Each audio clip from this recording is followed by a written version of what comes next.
Il-Prim Ministru Laurence Gonzi u Simon Busuttil fl-aħħar 24 siegħa iddefendew lil Tonio Fenech.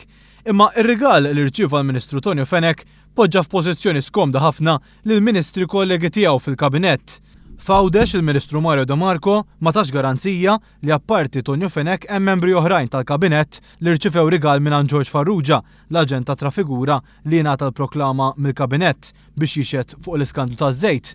Għal-mistoqsija tal-ġurnalisti Mario De Marco tabes garanzija li hu ma rċivix rigali minn George Farrugia jew minn xi terzi persuni.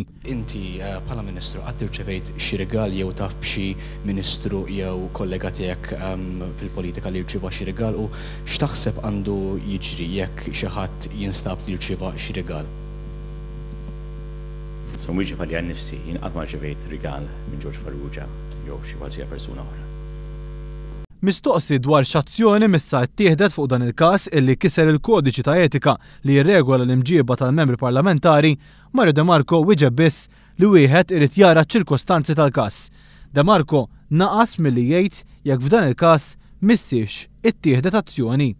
Wieħed għandu jara ċ-ċirkostanzi kollha tal-każ. Il-Ministru Mario De Marco kien skomdu wkoll li wieġeb dwar jekk il-Ministru Tonio Fenech kellux jinforma il-Prim Ministru bir-rigal li rċieva minn dħul mara ta' George Farrugia.